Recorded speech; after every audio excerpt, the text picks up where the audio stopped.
Good morning, friends. Yes, last time we were discussing about gravitational field intensity or gravitational field strength. So let us forward into the deepness of this topic once again. So, can you all imagine about the units of gravitational field intensity? What was gravitational field intensity? Gravitational field intensity is the force acting on a unit mass.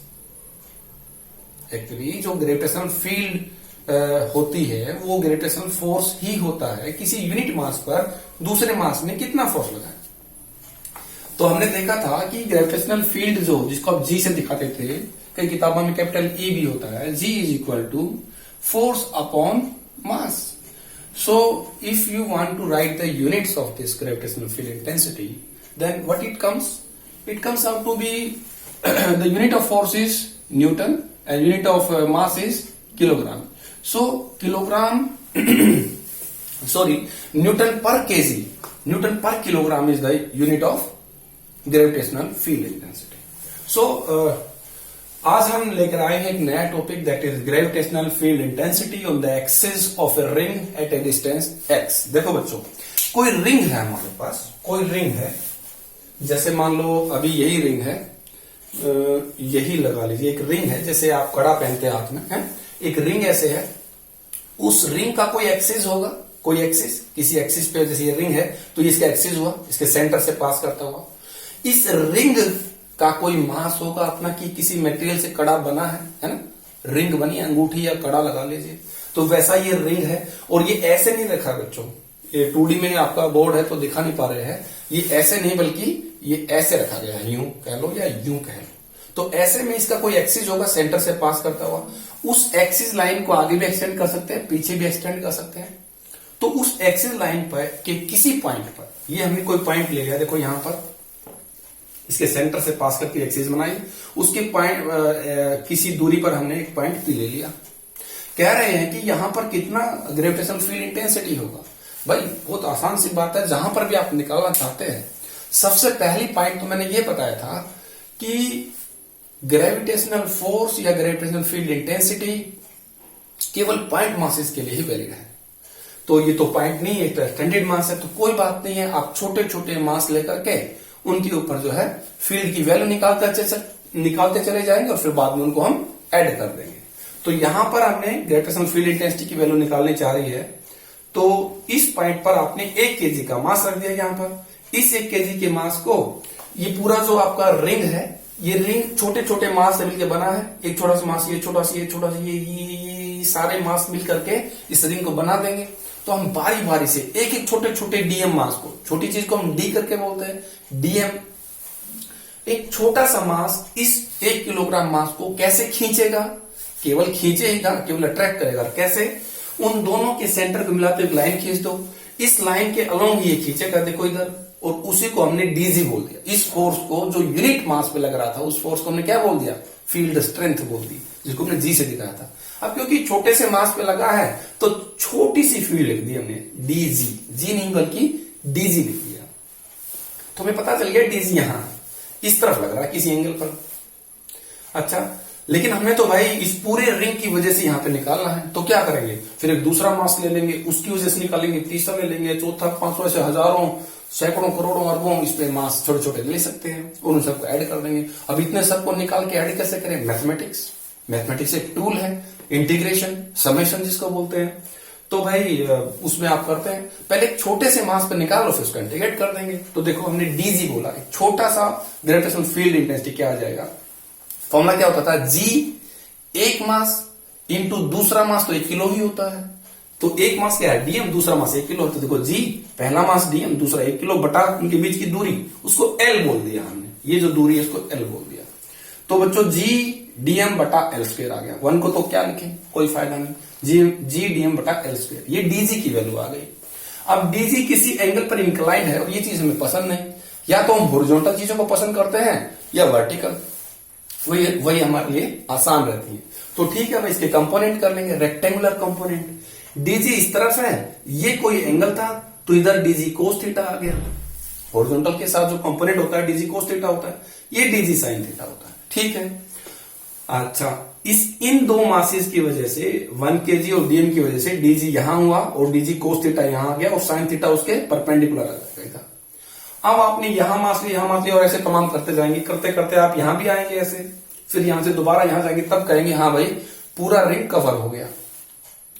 तो ये जब ये DM लेंगे तो DG इधर होगा और वही वैल्यू आएगी, उस डीजी का इधर डीजी कोस थीटा आएगा, इधर डीजी साइन थीटा आएगा। तो इस तरफ इस मास की वजह से और इस मास की वजह से डीजी के दो कंपोनेंट, एक इसका डीजी कोस थीटा, एक इसका डीजी कोस थीटा, दोनों एक ही डायरेक्शन में होंगे। यानी कि इस डीजी कोस थीटा और इस डीजी कोस थीटा के बीच में एंगल कितना है बच्चों, 0 हो गया। तो ये दोनों वेक्टर्स जुड़ जाएंगे, सीधे जुड़ जाएंगे 0 डिग्री पे। अगर कोई एंगल होता तो फिर पैरेललोग्राम लॉ लगाते, तो ये तो सीधे जुड़ जाएंगे। तो आपने करना क्या है, और ये देखो कट गए, क्योंकि डीजी साइन थीटा की वैल्यू आप डालेंगे तो सेम, मान लो 10 आ गई, इसमें डीजी की वैल्यू डालोगे, साइन और थीटा जो भी होगा 10, 20, 50, तो यहां से कोई वैल्यू आएगी जो वही यहां होगी। मान लो 50 यहां आ गई, 50 यहां आ गई, ये +50 ऊपर की तरफ, ये -50, दोनों कट जाएंगे, ये तो रहेंगे ही नहीं। रहेंगे केवल क्या, डीजी कोस थीटा और डीजी कोस थीटा, इनके केवल डीजी के कोस वाले कंपोनेंट रहेंगे, साइन वाले कट जाएंगे। जब आप ये वाला मास लोगे तो उसके साथ में इसकी मिरर इमेज पे बिल्कुल यहां पे एक मास होगा, तो ये वाला मास इसका कोस वाला जोड़ देगा, साइन वाला काट देगा। अब जब आप यहां लोगे तो इसके एक इधर आएगा, यहां लोगे तो यहां आएगा, यहां लोगे तो यहां, मतलब हर एक मास के अपोजिट में एक दूसरा मास होगा, इसके अपोजिट में ये होगा, इसके अपोजिट में ये होगा, इसके में ये होगा। तो कोस वाले जुड़ते चले जाएंगे और साइन वाले कटते चले जाएंगे। तो अब हमें पता चल गया कि हमें केवल डीजी कोस थीटा को ही इंटीग्रेट करना है, उन्हीं को जोड़ना है, कोस वाले को जोड़ते जाओ, साइन वाले तो बचे नहीं। तो हमने डीजी कोस थीटा का इंटीग्रेशन कर दिया और ये इसका साइन होता है इंटीग्रेशन का। वही नेट मतलब कुल मिलाकर अल्टीमेट जो ग्रेविटेशन फील्ड स्ट्रेंथ हो ये होगी। तो भाई हमने डीजी की वैल्यू डाल दी, G DM by L square, G DM by L square, और कोस थीटा साथ में है। अब देखो हम करते क्या है, कांस्टेंट चीजों को बाहर निकाल लेते हैं। इसमें जी कांस्टेंट है 6.67 × 10⁻11 न्यूटन मीटर स्क्वायर पर केजी स्क्वायर, जी बाहर निकाल लिया। कोस थीटा, भाई कोस थीटा भी फिक्स ही तो है। अगर ये आपका रिंग है, आप इस पॉइंट पे एक्सिस पे देख रहे हो, तो यहां से देखो ये एंगल, इस अगर ये मास लेते हो तो ये एंगल हो गया, ये वाला मास लेते हो तो ये एंगल, मतलब ये लगा लो कि यहां जो पॉइंट है उसमें ये यहां से यूं आ रहे हैं सारे, ये है ना। तो हर मास के लिए एंगल सेम रहेगा बच्चों। तो एंगल सेम है तो कांस्टेंट हो गया, बाहर निकाल लिया। एल भी सबके लिए सेम होगा। अगर ये रिंग है, आप यहां पॉइंट रखा था, तो ये दूरी, ये दूरी, ये दूरी, ये दूरी, ये सब सेम रहेगी। तो जी कोस थीटा बटा एल स्क्वायर कांस्टेंट था, बाहर आ गया। अंदर क्या बचा, ओनली डीएम। डीएम का इंटीग्रेट करना है। डीएम बार बार चेंज हो रहा है, कभी यहां डीएम लोगे, कभी यहां लोगे, कभी यहां लोगे, कभी यहां, ऐसे करते करते करते आप पूरे रिंग पे घूम जाओगे। तो डीएम डीएम डीएम डीएम सारे जोड़ते जाओ, क्या बन जाएगा। हमें बताया गया था कि इस पूरी रिंग का मास m है और पूरी रिंग का रेडियस r है। तो भाई डीएम को बढ़ करके m ही बन जाना है, अल्टीमेट उसका क्या हो जाना है, उसके टारगेट क्या है, m हो जाएगा पूरा, सभी डीएम जोड़ोगे तो इस चीज की जगह हमने क्या लिखा, कैपिटल M लिख दिया। देखो बाकी सब वही है, जी कोस थीटा बटा एल स्क्वायर। तो जी एम बटा L square into cos theta की वैल्यू डाल दो यहां से। कोस क्या होता है, बेस अपॉन हाइपोटेन्यूज। तो बेस क्या है, इस चीज को आपने x बोला है, देखो ये x है, बेस अपॉन हाइपोटेन्यूज ये l है, तो x बाई एल। तो ऐसे देखोगे तो जी एम एक्स बटा एल क्यूब हो गया, जी एम एक्स बटा एल क्यूब हो गया। और l है क्या, पाइथागोरस से देखो तो x का स्क्वायर प्लस r का square is equal to l का स्क्वायर, लेकिन आपको l लेना है तो अंडर द रूट आ जाएगा। तो जी एम एक्स बटा एल क्यूब, यानी कि r square plus x square की पावर 1/2 तो पहले थी, आपने 3 और कर दिया तो 3/2 हो गया मैथमेटिकली। अब यहां पर जी नेट क्या आ जाएगा, देखो जी एम एक्स तो ऊपर था और नीचे आपने इसको, ये आपका एक जनरल इक्वेशन आ गई, जनरल फॉर्मूला आ गया। अब क्या हो अगर आपका ये पॉइंट, आप नजदीक आते आते आते इसके सेंटर पे ही बैठ जाओ।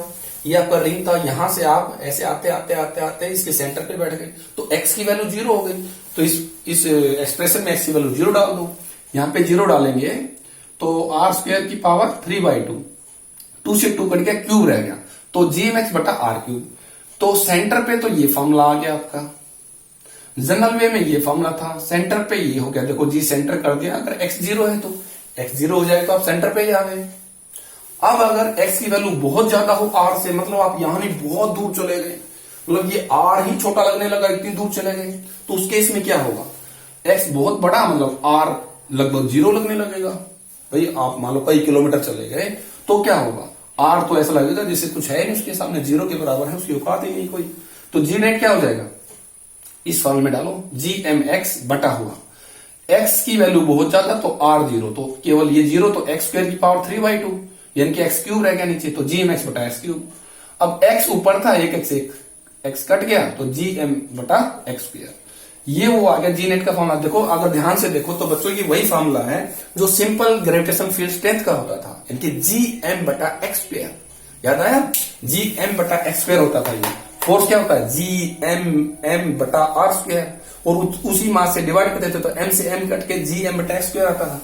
यानी ये दूर से देखने पे क्या लग रहा है, बहुत दूर से देखने पे ये लगेगा कि ये रिंग नहीं बल्कि एक पॉइंट है, एक पॉइंट मास है, और एक पॉइंट मास की वजह से ग्रेविटेशनल फील्ड स्ट्रेंथ होती है जी एम बटा एक्स स्क्वायर। तो ये प्रूव हो गया, यहां से मुझे लग रहा है कि सब ठीक चल रहा है। अब देखो ये जो मेन फॉर्मूला आपका था ये वाला, इससे हमें ये पता चल रहा है कि जो जी की वैल्यू है वो स्मॉल एक्स क्या था, सेंटर से दूरी थी। आप कितना इधर थे या कितना इधर थे, पीछे भी तो आ सकते हो। ये अगर आपका रिंग है तो आप उधर जाके यहां पे आपने चेक किया, अब इधर आके भी चेक कर सकते हो, भाई मास तो मास है, कि इधर भी फोर्स लगाएगा। तो हमें पता चल रहा है एक्स डायरेक्टली प्रोपोर्शनल है। अगर हम इस एक्स की वैल्यू 0 करते हैं तो ये हो जाता है, बढ़ाते हैं तो कोई एक्स की वैल्यू इनफाइनाइट होती है तो जी की वैल्यू ये आ जाती है। आपने देखा इनफाइनाइट होती जी की वैल्यू ये आ जाती है, और एक्स आप सेंटर पे आते हो तो ये हो जाती है। तो सेंटर पे मतलब मैक्सिमम सेंटर पे क्या हुआ, एक्स की वैल्यू 0 डाला तो ये आ गया। अब सेंटर पे भी कुछ ना कुछ वैल्यू है, देखो जी की वैल्यू डाल दोगे, एम डाल दोगे रिंग का, और सेंटर पे तो एक्स 0 हो गया, तो सेंटर पे जी की वैल्यू आ गई बच्चों 0। सेंटर पे जाओगे तो एक्स की वैल्यू 0 हो गई, तो सेंटर पे ग्रेविटेशन फील्ड स्ट्रेंथ 0, और कहीं इन्फिनाइट पे भी 0। लेकिन बीच में क्या है, बीच में निकालने के लिए फॉर्मूला ये है, बीच में कोई ना कोई वैल्यू आएगी, और कोई ना कोई जो वैल्यू आएगी वो हम देखना चाहते हैं कहां है। भाई कहीं शुरू में तो 0, देखो अगर मैं एक ग्राफ ड्रा करना चाहूं, ग्रेविटेशन फील्ड स्ट्रेंथ और distance from the centre of a ring, देखो ये सेंटर ऑफ रिंग है, यहां से ये दूरी मैंने ले लिया इस तरफ एक्स में, वाई में मैंने जी की वैल्यू ले लिया कि कैसे फील्ड स्ट्रेंथ वेरी कर रही है।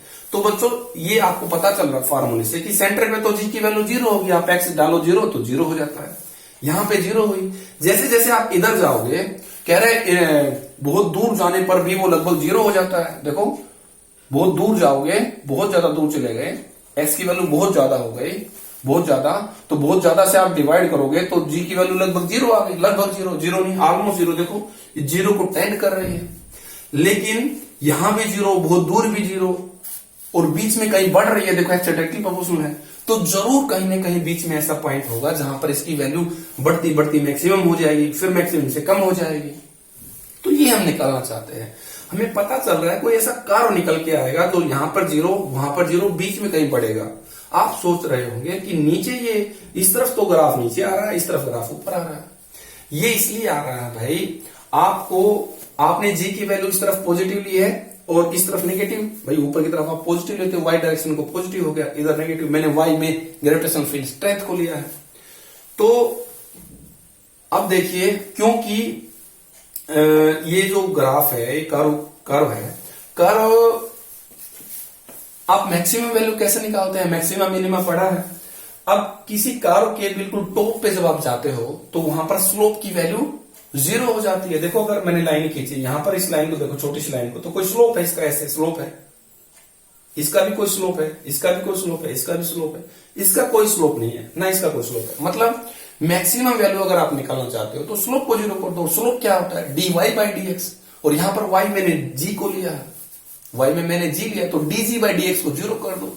g आपके पास है वैल्यू, ये रही g, इसको x के विद रिस्पेक्ट डिफरेंशिएशन करके 0 कर दीजिए।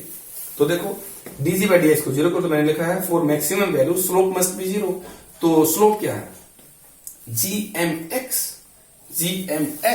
और नीचे जो 3/2 है उसको मैंने ऊपर लाके -3/2 कर दिया। तो ये -3/2 हो गया। अब मेरे पास ये है, इसको मैं u फंक्शन बोलता हूं, उसको v। u और v का डिफरेंशिएशन क्या होता है? पहला u का u दूसरे का डिफरेंशिएशन प्लस दूसरा u का u पहले का डिफरेंशिएशन। तो मैं ऐसा ही करूंगा, पहले इसको मैंने u का u रखा, ठीक है, इसको मैंने u का u रखा, इसका डिफरेंशिएशन करूंगा, क्या होगा? u की पावर n, तो n आगे आ गया इंटू u की पावर n माइनस 1, 3/2 आगे आया, तो इसकी पावर 1 घटा दिया। बच्चों ये मल्टीप्लाई में किया है, कहीं आप ये ना सोचो कि ये माइनस नहीं है, माइनस में मल्टीप्लाई में -3/2 है, ठीक है। अच्छा, मैंने क्या किया, पहला u का u दूसरे का डिफरेंशिएशन, दूसरे का कैसे होगा? n आगे आ गया, मतलब जो पावर वो आगे आ गई, और u की power n minus 1 into du/dx। ये जो अंदर x स्क्वायर है, देखो r तो कांस्टेंट है, कांस्टेंट का डिफरेंशिएशन 0 हुआ, x स्क्वायर का डिफरेंशिएशन 2x हो जाएगा प्लस में। अब की बार हम इसको यूं रखेंगे और इसका इंटीग्रेशन डिफरेंशिएशन कर देंगे, तो g और m तो कांस्टेंट है, x के विद रिस्पेक्ट 1 होता है, तो g और m कांस्टेंट थे, इंटू में 1 को क्या लिखें, ठीक है, इक्वल टू 0।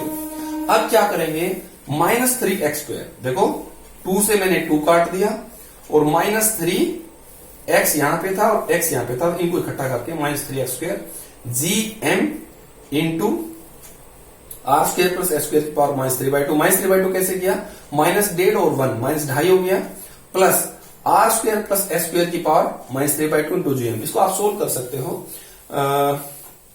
gm से gm कट गया दोनों तरफ, शायद मैं इसको उधर ले गया, माइनस वाला टर्म उधर ले गया तो प्लस हो गया, देखो ये, और gm से gm काट दिया, यहां पर -1.5 पावर है किसकी, r² प्लस x² की, और उधर है -2.5, तो 1.5 और 2.5 में से 1 कट के कितना बच जाएगा, 1 बच जाएगा, और वो 1 ऊपर माइनस का होता, मैं नीचे ले आया, प्लस का 1 हो गया, तो इसको इधर क्रॉस मल्टीप्लाई करते हो तो क्या आ जाता है, r² प्लस s² की पावर 3x²।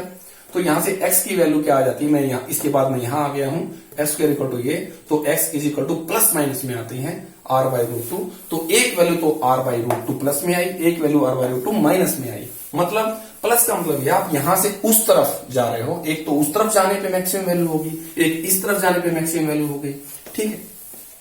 तो इस तरफ जाने पे मैक्सिमम वैल्यू यहाँ पे ये आ गई है आपकी, इस तरफ आने पे, इसलिए मैंने इस डिस्टेंस को -r/2 बोला, क्योंकि बैक साइड अगर ये ओरिजिन हम ले तो इस तरफ -r/2, ये है प्लस r/√2, ठीक है बच्चों।